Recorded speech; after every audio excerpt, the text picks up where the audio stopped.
Tonight, former Commissioner Vernon Fassois urges the police force to get the crime situation under control before it really gets out of hand. The Royal St. Lucia Police Force is calling on members of the public to play their part in bringing criminals to justice. Once the police arrest the person, especially when property is recovered, they do not want to pursue the matter any further. And that is just tying our hands. And the dress code is in effect for the inaugural horse race, and some people are not happy. That and more coming up. This is the Hot 7 Nightly News with Lovelace and Amy Joseph. Good night. It is Friday the 15th of November 2019. Welcome to the Hot 7 TV Nightly News on Flow, Channel 117, also being simulcast on Kiss FM Radio, on our website www.caribbeanhottv.com, on our free Caribbean Hot FM mobile app, and on our Caribbean Hot TV Facebook page. I'm Lovely St. Amy Joseph. Thank you for joining us. Former Police Commissioner Vernon Fassois says the sense of fear and trepidation among the public is understandable given the current spike in crime.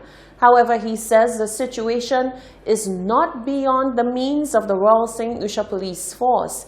He wants the force to show some leadership and get a handle on the situation before it really gets out of control.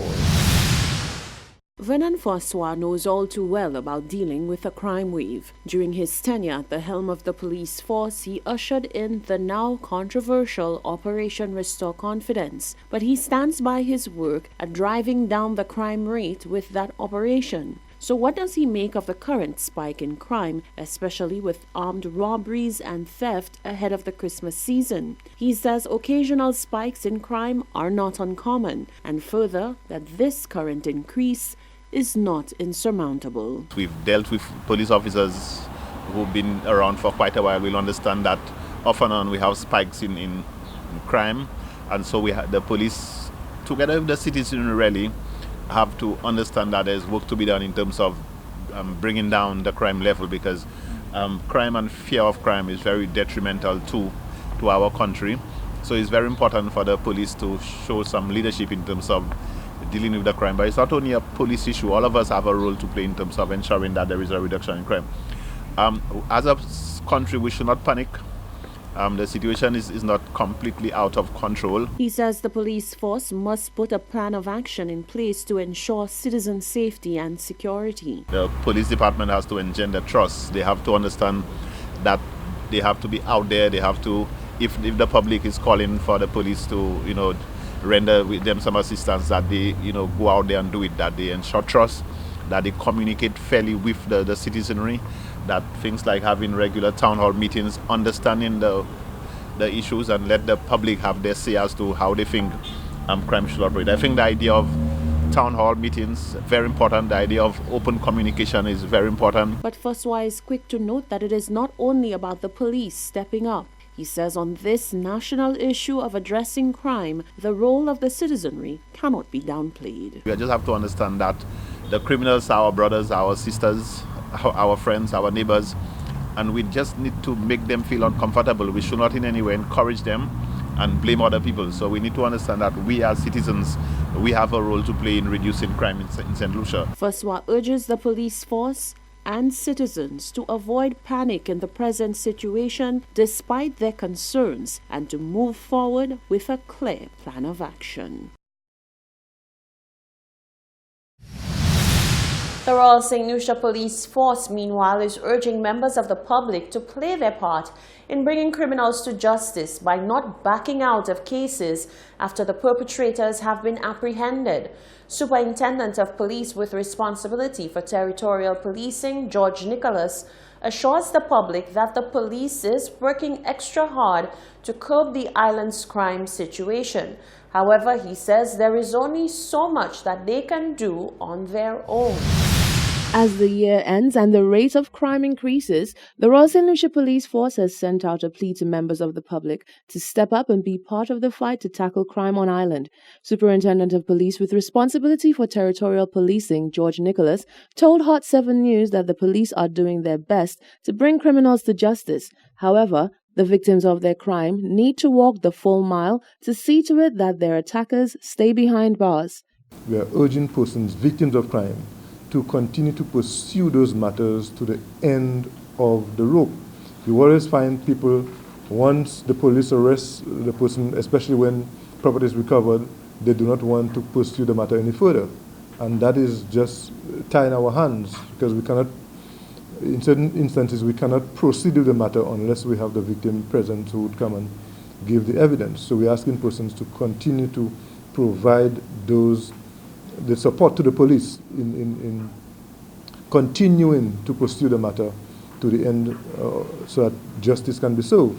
The superintendent said the RSLPF will also be stepping up in the fight against crime, particularly crime of the violent nature. He said they will not allow criminals to have the upper hand. It is now for law enforcement to return that kind of aggression, so that we can have a better grip of the situation.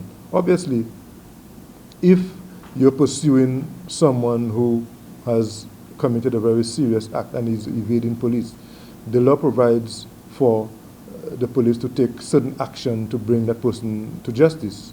And once the police must be willing to take that action so that we can bring those persons to justice. We shouldn't be afraid to use the necessary force that is necessary at the time in order to bring those persons to justice. So we have to step up our game and show more aggression in response to those criminal activities. Nicholas assured the general public that they can feel safe in their day-to-day lives and that they shouldn't feel like moving targets waiting to be picked off. He said the RSLPF's presence is greater than one might assume. A person should not be afraid of going out and enjoy themselves. It is a festive season for all, and anyone who wants to go out and have a good time, once they do it within the ambits of the law, that is quite okay. We want to show persons that our presence will be we'll spread our resources as thin as we can so that we can create a presence in a wider area as we can. We also want to ask people to take precautionary measures in order to protect themselves and safeguard themselves. Annually, a spike in crime is generally recorded in and around the Christmas season. Reporting for Hot 7 News, I'm Rochelle Gonzalez. Thank you, Rochelle. The St. Lucia Labour Party Youth Organization is seeking additional information from the director of the Bordelais Correctional Facility following the attack on a teen girl at the prison. A representative for the organization says the situation is being massively downplayed by those responsible and all relevant information must be brought to light as the matter is one of human rights. Solange Alfred reports. Concerns from the St. Lucia Labour Party Youth Organization, SLYPO, are being aired by Representative for SLYPO, Shamin Purpi. According to Purpi, the barbaric act perpetrated against a 16-year-old female inmate by 3 male inmates should not be swept under the rug or downplayed. The organization calls for a formal report on the matter and says the manner in which Director of Corrections Hilary Herman has handled the situation thus far is a far cry from transparent and accountable. It has been weeks since the incident involving a juvenile transpired at the Island Correctional Facility.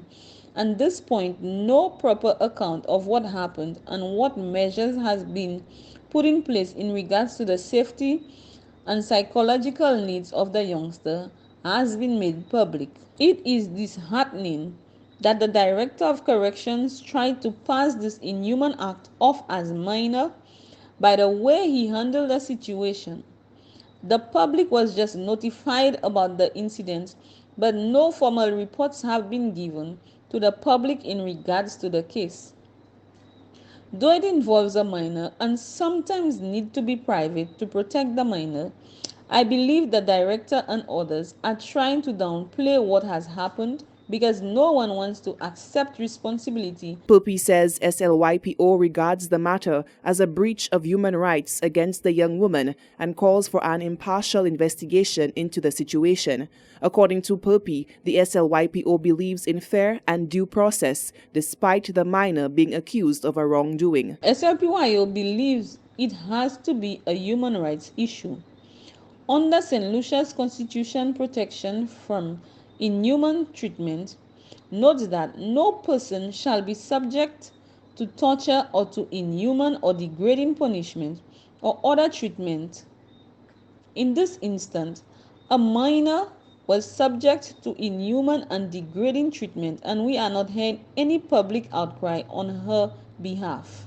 SLPYO therefore calls for justice in light of persons who have shunned the young woman, given her affiliation with a crime, and for a proper investigation to be done at Bordelais, and also at the end for the public to get a formal report based on this incident. Pupi says the relevant attention must be given to the matter, as a level of concern surrounds matters ongoing at the Bordelais Correctional Facility, viewed as an institution for reflection and rehabilitation, not violation. Reporting for Hot 7 News, I am Solange Alfred. A recent robbery at Twist Bar that saw bandits making away with an off-duty cop's weapon has warranted a response from the Police Welfare Association via its president, Travis Chico.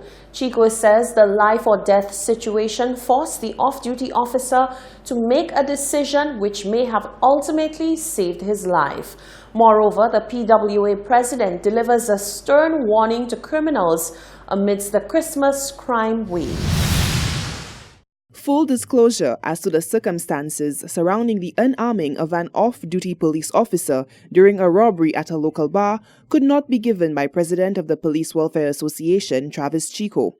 The robbery occurred at Twist Bar on the evening of Tuesday, 12 November, and saw bandits escaping with an undisclosed amount of money from the establishment's cash register, as well as patrons' personal belongings, one of which the weapon of an off-duty police officer.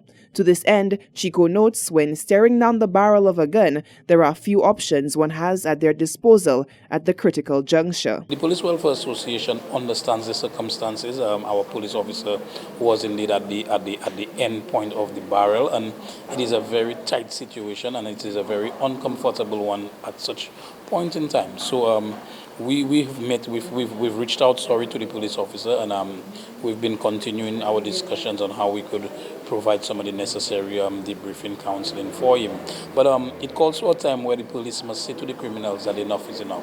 Chico says the incident mandates a revamping of strategy by the Royal St. Lucia Police Force in dealing with the current crime spree plaguing the island. What I can tell you is it definitely calls for a repositioning of the Royal St. Lucia Police Force. And as the president of the Welfare Association, I continue to see, to ask members to be a lot more vigilant. We are in a time of heightened crime period. Generally, when we approach the festive season, this is what we've had. We've seen an upscale this year. We've seen it's been unprecedented. The volume, it really calls for re-strategizing. As the president of the Police Welfare Association, or as the Police Welfare Association, we continue to advocate on our members to remain extremely vigilant in this period. What we're going to do is we're going to ask for a lot more training.